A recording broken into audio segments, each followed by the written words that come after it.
السلام علیکم، احمد کوټوال ما. الله دې وکړي چې روغ جوړ اوسئ. نن ګورو چې زمونږ فیسبوک صرف موږ ګورو، صرف موږ خلاصو، یا صرف زمونږ په موبایل کې دی، که نه زمونږ فیسبوک بل چا سره هم دی، یا په کوم بل موبایل کې هم خلاص پاتې شوی دی.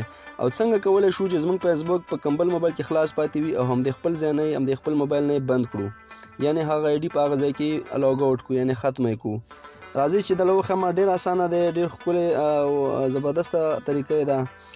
سمپلی موږ کولی شو چې دغه مطمئنه اوسو چې دا فیسبوک صرف زما په لاس کې چې کوم فیسبوک دا صرف زه استعمالوم، بل څوک دې له لاسرسی نه لري.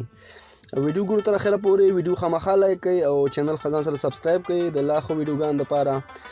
طریقه یې درته ښیم، ډېره اسانه طریقه ده. زو فیسبوک له سمپلی خپل فیسبوک خلاصو. خپل فیسبوک کې چې کله تاسو دغه درې ټکي والا نشان ګورئ، دا چې کله کلک کوو کوم ځای کې چې زموږ د موبایل سیټنګ راغلی دی، په دې ځای کې ځو سیټنګ اینډ پرایویسي. له سیټنګ اینډ پرایویسي چې کله موږ کلیک کوو، دلته موږ تاسو سیټنګ کلیک کوو. سیټنګ چې کله کلیک تاسو وګورئ، بالکل په دې 4 نمبر کې آپشن دی سیکورټي اینډ لاګین. سیکورټي اینډ لاګین چې موږ کله کلیک کړو، دلته موږ تاسو ګورو چې زموږ موبایل دا فیسبوک صرف زموږ په موبایل کې آن دی، که نه بل څوک هم د بل چا موبایل کې هم پاتې دی، یا بل څوک له هم لاسرسی رسي. په دې کې سمپلی دا اول نمبر نشان وګوره چې دا شنه علامه پرې راغلې ده، یعنی دا زما لاس کې چې کوم موبایل دی دا په دې کې آن دی. که دا شنه علامه په نورو کې موبایل په نورو خانو کې راغلي، لکه دغه سی آل موږ کلیک کوو، وګوره ښه سی آل چې موږ کله کلیک کوو، هغه موبایل چې ما پکې فیسبوک کولاو کړی مکمل ریکارډ ما له راړی، که هغه ما 1 کال مخکې کولاو کړی، که هغه ما 6 میاشتې مخکې کولاو کړی، ما ته مکمل ښیي چې تا په کوم موبایل کې او په کوم تاریخ باندې خپل فیسبوک خلاص کړی دی. دا چې زه د موبایلو دکاندار یم، اکثره موبایلونو کې خپل فیسبوک چې کوم، دا ګوري ډېر زیات موبایل کې ما خپل فیسبوک خلاص کړی دی. خو که تاسو هم وغواړئ خپل فیسبوک بار د خلکو موبایل کې خلاصوئ او بیا در سره دا ویره وي چې زما فیسبوک هلته خلاص پاتې شوی دی، یا څنګه اوس هم هلته خلاص دی، یا کولی شي هغه هلته خلاص کړي، نو تاسو یې دې ځای نه بندولی شئ. ډېر اسانه طریقه ده. کوم موبایل سره چې دا علامه شنه لیکل شوي، لکه دا زما اول وګورئ، د اول موبایل سره زما علامه شنه ده لیکلي اکټیویټ ناو یا اکټیو ناو، یعنی ستا فیسبوک اوس په دې موبایل کې آن دی، لکه دا کوم چې زما په لاس کې دی. که دا علامه د نور موبایلو سره د نور کوم ماډلو سره هم شنه وي، نو ته پوه شه چې ستا فیسبوک صرف ستا په لاس کې نه دی. که دا علامه په نورو موبایلو باندې آن وي او یو دوه باندې دا علامه شنه ښیي، نو تاسو پوه شئ چې ستاسو فیسبوک د بل چا موبایل کې هم خلاص پاتې دی.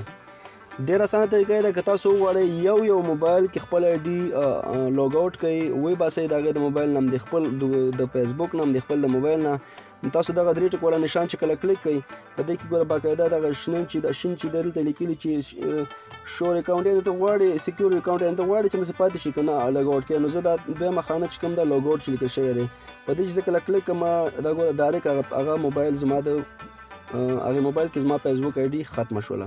خو اسانه طریقه ده. که تاسو یو لرې کوئ هم لرې کولی شئ، که یو نه لرې کوئ او غواړئ چې ټول په یو وار لرې کړئ، لاندې راکوزېږئ، اخري ځای کې وګورئ لیکل شوي دي لوګ آوټ اف آل سیزن، یعنی تاسو کولی شئ د ټولو سیزن یا ټولو موبایل او کمپیوټرو چېرته چې ستاسو آی ډي خلاصه پاتې شوې ده، یا په کوم کې امکان لري چې ستاسو آی ډي او پاسورډ پاتې وي، تاسو یې دې ځای نه ختمولی شئ. سمپل دغه زه کلیک کوم، تاسو ولیدئ دا 2 سکنډه وخت لي، د ټولو موبایلو نه ټولو کمپیوټرو کې چې زما آی ډي خلاصه پاتې شوې وه ټول صفر کوي.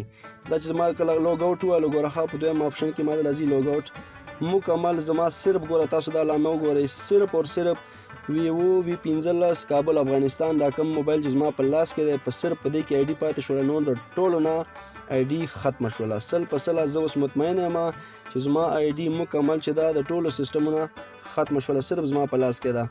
دغه چې په کمپیوټر کې ما کولاو کړې وه په 2012 کې، ډېر وختینی ما غواړي چې هغه کمپیوټر کې هم غواړي چې ته لرې کړي، دا چې زما د خپل کمپیوټر کې آی ډي ده، زه غواړم ځینې هم لرې کړم، صرف مطمئنه اوسم چې زما په لاس کې دی.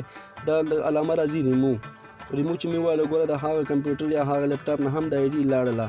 اوس زه مطمئنه یم 100% زما آی ډي صرف په V15 کې اکټیو ده، نور زما آی ډي له هېڅوک لاسرسی نه لري. بالکل محفوظه او اسانه طریقه ده. حتما یې وګورئ او ویې کوئ دا سیټنګ خامخا لاړ شئ، د خپل آی ډي نه خبر شئ چې په کوم موبایلو کې ستاسو آی ډي خلاصه پاتې شوي یا خلاصه پاتې ده، یا امکان لري چې خلاصه وي. نو لوګ آوټ او د سیټنګ طریقه یې که په اسانه نه وي درته معلومه شوي، ویډیو بیا وګورئ او ځان سره چینل خامخا سبسکرایب کړئ. د لا ښه ویډیوګانو دپاره زموږ چینل تعقیب کړئ. خوشحاله اوسئ. مننه. په مخه.